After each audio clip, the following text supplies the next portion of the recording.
Five Nights at Freddy's The Week Before just released this past week, and it has a lot of interesting lore tidbits and clues which tell us a lot about FNAF 1 and the surrounding games. It's a great example of what I've always wanted FNAF supplementary material to be.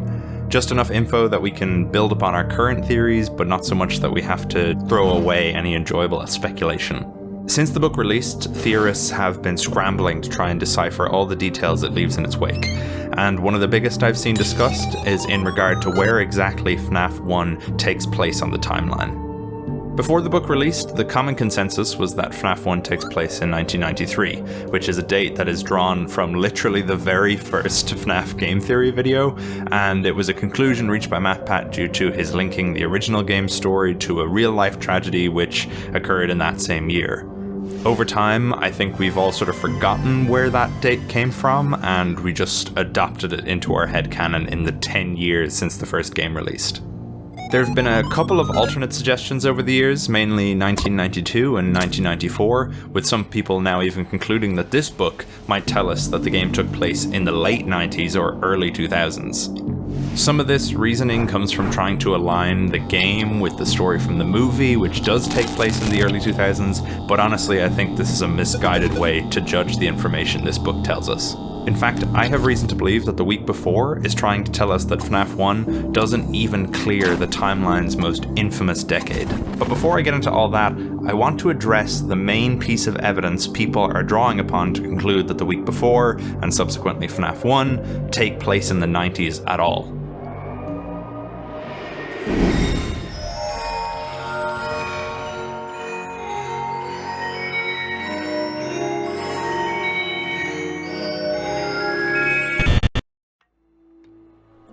Towards the end of night 1, if you've managed to get back to the security office without being snagged by an animatronic, you're presented with a few different choices.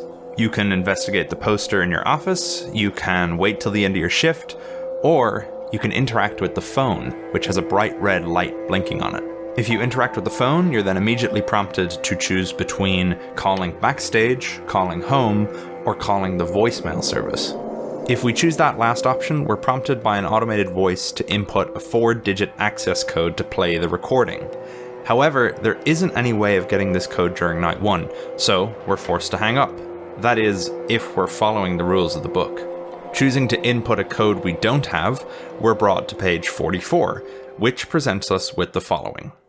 You enter the code and are prompted to press 1 to listen to a new message. You do so, and the message begins playing. It takes you a moment to realize you're listening to your own voice. Hello? Welcome to your first security shift. I'm typing this message to help you get settled on your first night and prepare you for your new and exciting career path. First, here's a greeting from management. Welcome to Freddy Fazbear's Pizza, a magical place for kids and grown-ups alike, where fantasy and fun come to life. Fazbear Entertainment is not responsible for damage to your property or person. Upon discovery of damage or if death has occurred, a missing persons report will be filed within 90 days or as soon as property and premises have been thoroughly... You hang up. You know the rest. It's strange to listen to a recording of yourself, especially one from so long ago. If you remember correctly, your daughter had just been born, a big reason why you couldn't take the night shift yourself at the time. Now, this last paragraph is what prompted people to get so excited. We're told earlier in the book that Capellia, Ralph, or the phone guy's daughter, is 11 years old, turning 12 next month.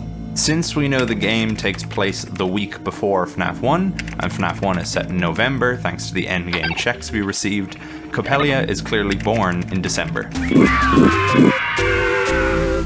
Considering we know for a fact, thanks to Help Wanted's Faz tokens, that Freddy Fazbear's Pizza opened in 1983, this is the earliest that Ralph can have been working at Freddy's. If Capellia is 12 now, then that means at the very earliest, FNAF 1 takes place in 1995. Or 1994 if we're generous about what just been born means. So I mean, that's pretty cut and dry, right? Done. Solved. Lore. Well, not exactly. See, if this were the only hint at the book's timeline placement, I'd be willing to accept it. Except it's definitely not the only time that we get information about the book's timeline placement. I mean, in fact, we get a lot more evidence that it takes place a lot earlier than we originally realized.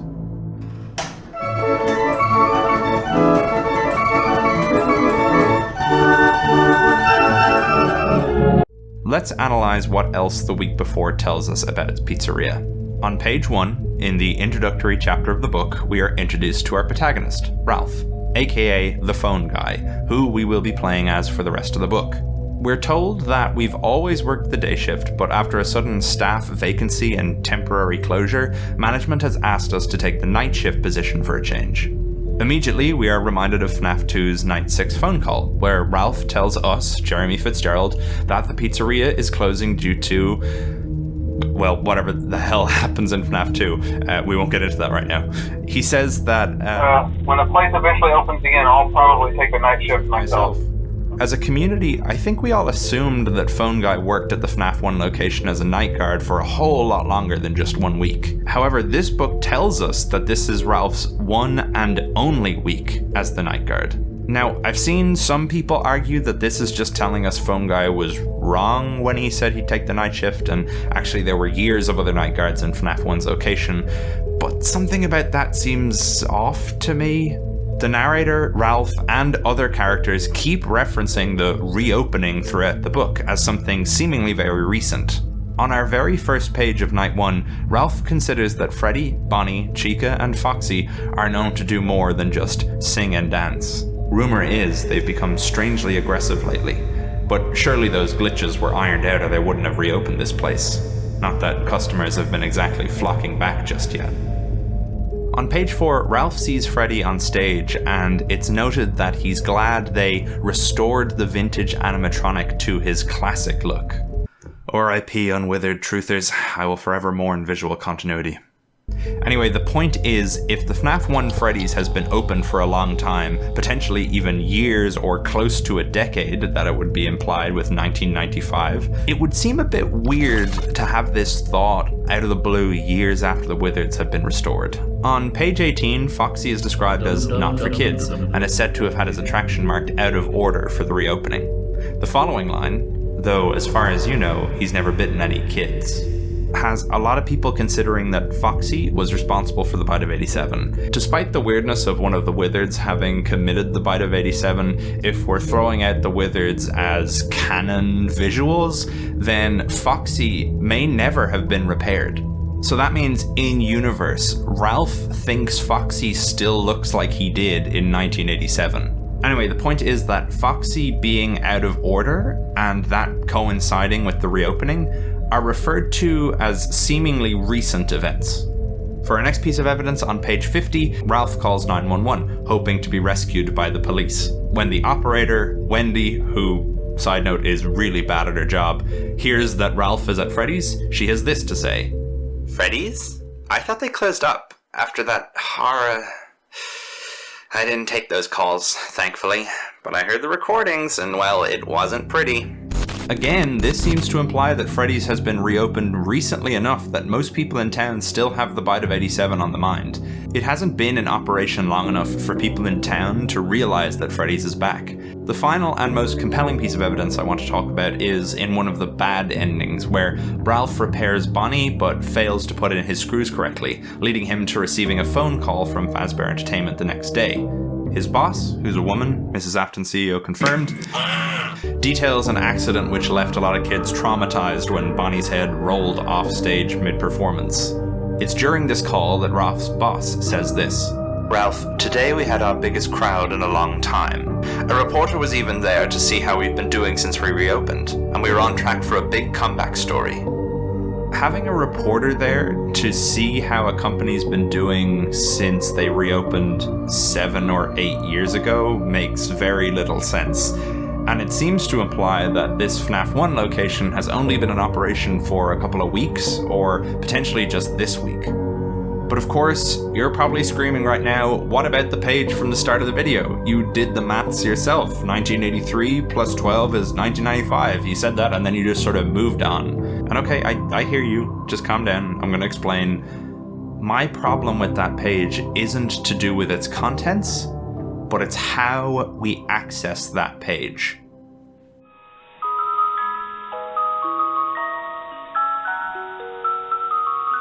Throughout the week before, the player is given choices determined by what items they've collected along the way.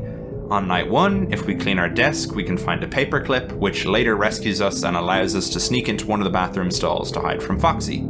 If we haven't found the paperclip, all the endings lead to doom. There is no route which we can take without first finding the paperclip. It's essentially a tutorial on how the item system works. Later on in the game, there's more open-ended choices which result us finding alternative items such as a gold ring, Mr. Cupcake, a Fredbear's Family Diner ticket, and more. That last one I mentioned, a green ticket from Fredbear's, has a code written on the back of it, 2014. This seems to be a reference to the year the first game came out, though in-universe it proves to be the 4-digit access code needed to listen in on the voicemail system that Fazbear has set up on their phones. On night 5, we actually have an opportunity to use this code when we are prompted to use the ticket item if we have it.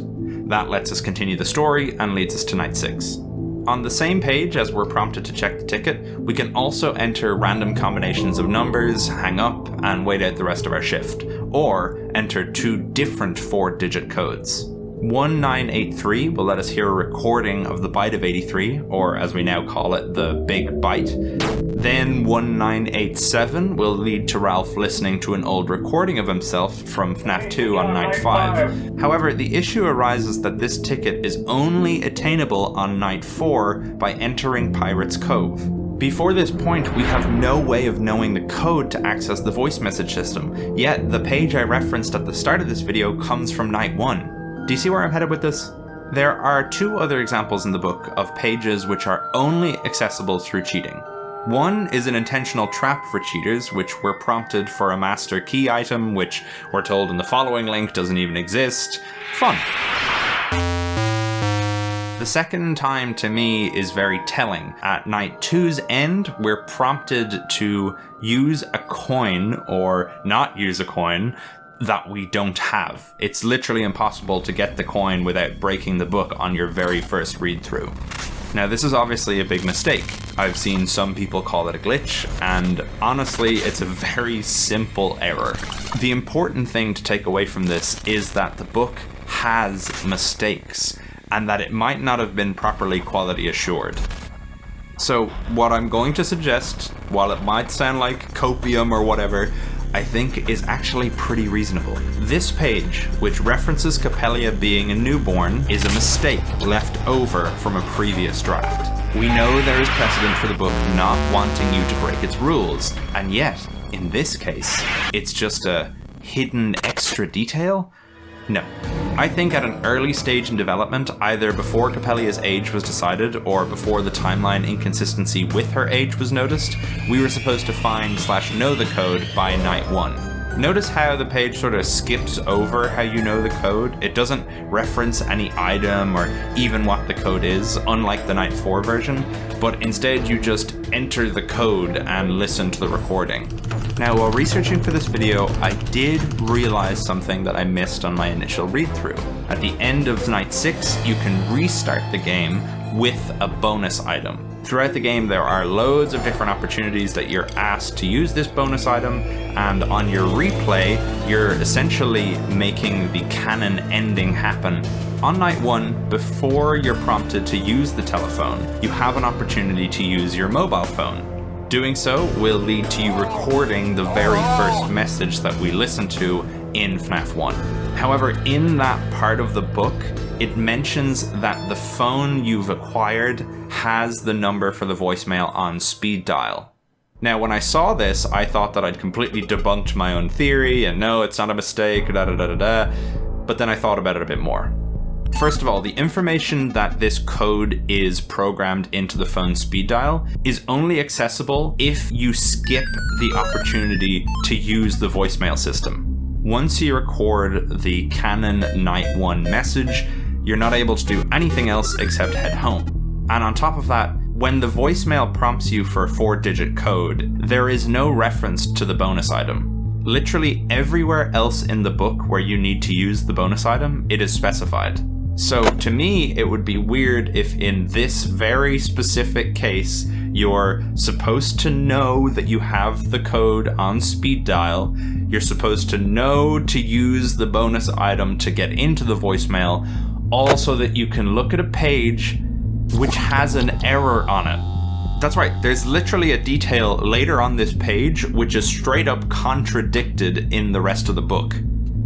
After Ralph mentions the whole thing of not having been able to take the night shift because Capellia has just been born, there is the following passage. One of your employee perks is family discounts, but for some reason you've never brought Capellia here. Later in the book, we are explicitly told that Capellia was brought to Freddy's when she was 7. We'll get back to that later. Meaning that this very page, which everyone is using as confirmation of the timeline placement of Fnaf, is also one with a huge error in the very next line. When we compare this page to the one on night 4, they're written very similarly. On the impossible to reach voicemail, after having listened to the message, Ralph thinks, "You wish you could talk to that guy and give him some tips instead of the reverse." And on night 4, after listening to Phone Guy from FNAF 2, Ralph thinks, "Thanks for the words of encouragement past me. You wish you could leave a recording for that guy." This seems to be an improved version of the same page. The straightforward earlier version on night 2 evolves into a more nuanced and subtext-rich sentence in the latter draft. I'd put money on it that this is literally an earlier draft of the page we read on night 4, and it just was left in by mistake. So considering I've just spent the last while debunking the evidence for 1994 or 1995 or beyond being the placement of FNAF 1 on the timeline, when do I think FNAF 1 takes place?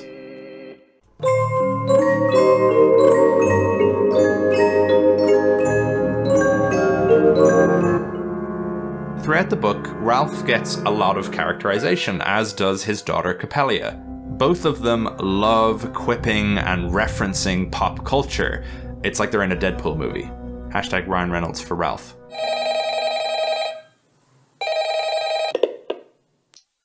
I'm touching myself tonight. Throughout the story, we get references to The Goonies, Dirty Harry, Bruce Willis and Die Hard, The Lord of the Rings book, The Lost Boys, Thor, Jackson Pollock, the Lethal Weapon movies, Dunkin' Donuts, Spaceballs, and Pop-Tarts. There's a few more in there which are broader, less specific references to Star Wars and to Disneyland, and there's probably more which I'm missing. But all of the ones that I mentioned are very specific references.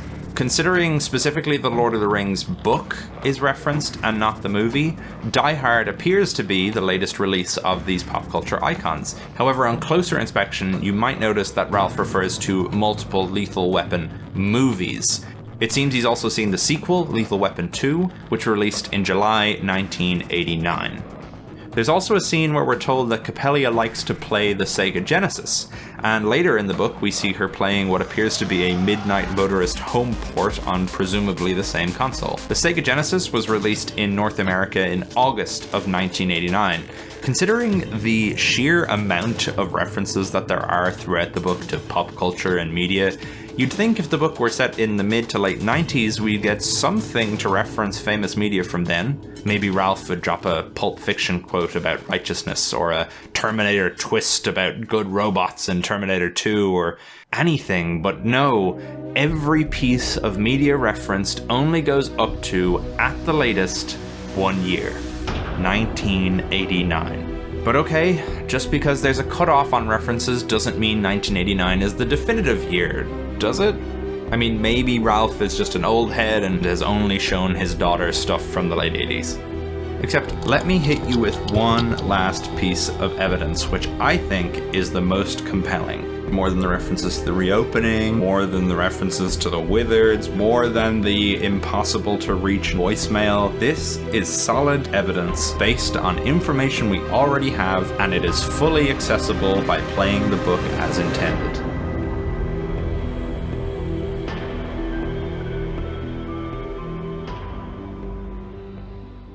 During the canon ending of Night 3, Phone Guy heads home and sees his daughter sleeping. She wakes up and is startled by her dad, throwing a pillow at him. She says that, for a moment, she must have still been dreaming.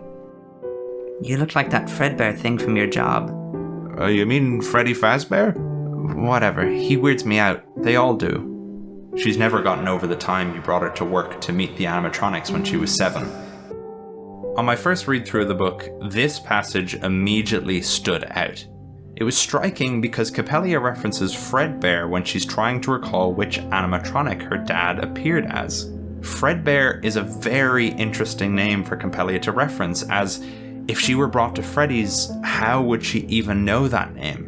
Ralph, throughout the book, is very explicit about not wanting Capellia to ever go near his workplace. So, for her to remember Fredbear, an animatronic from the early days of the franchise who hasn't been in operation since, must be significant. Except, Fredbear isn't just from the early days of Fazbear. Fredbear's Family Diner was indeed a predecessor to Freddy's, as confirmed a couple of times in the week before, but many people forget that Fredbear didn't vanish from the public consciousness after 1983. Welcome to your new career as a performer/entertainer for Freddy Fazbear's Pizza. These tapes will provide you with much needed information on how to handle mascot costumes. Right now we have 2 specially designed suits that double as both animatronic and suit. Safety is top priority at Freddy Fazbear's Pizza, which is why the classic suits are being retired to an appropriate location. And under no circumstance should a customer ever be taken into this room and out of the main show area. Management has also been made aware that the Spring Bonnie animatronic has been noticeably moved. Fredbear and Spring Bonnie were present in the 1985 Freddy's location, right before the missing children's incident. Ralph brought his daughter there on her 7th birthday, where she witnessed the Springlock Fredbear suit, and it terrified her. The latest Capellia could have seen Fredbear would be July 1985. For this to be the case, we do have to assume that the Fnaf 3 tapes occur in a reasonably short time frame, and that the Springlock incident, which caused Fredbear and Spring Bonnie to be retired, happens just a little bit before the MCI. However, I feel pretty safe in this assumption because all of the language used in those tapes seems to be implying that around the time of that tape where Spring Bonnie is moved, that's the MCI. So this can get a little bit confusing because dates and birthdays and years can all get a little bit muddled, especially when you're hovering around someone's birthday, but stick with me. In July 1985, the MCI occurs. Previous to that, the Springlock suits of Fredbear and Spring Bonnie are retired, and before that, Capellia visits Freddy's when she was 7 years old. This means that her 8th birthday would have been in December of that same year, and considering she's turning 12 a little after the tail end of the book's events, this would give us a 4-year time gap. This means, beyond a shadow of a doubt, Fnaf 1 and the week before are set in 1989. When I worked out these dates, they lined up so perfectly with all the pop culture references that it absolutely felt intentional. The only contradictory evidence is found on a page that is impossible to access without cheating and also contains a huge error which contradicts the piece of evidence I just gave. TLDR, all of that is to say that I think the week before is telling us that Fnaf 1 is set 2 years after the Bite of 87 in a newly reopened Fnaf 1 pizzeria.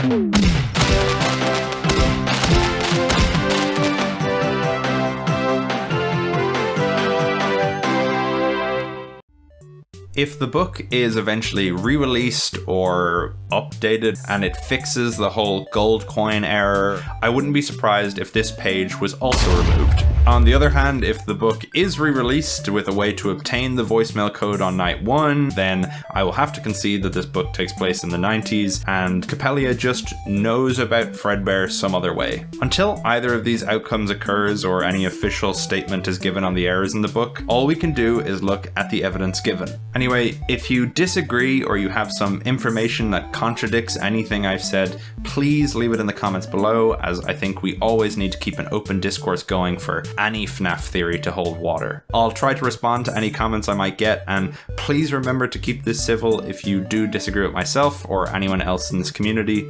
We're all just people who enjoy speculating about the silly bear game, so keep that in mind when arguing your points. Anyway, thank you very much for watching. Goodbye.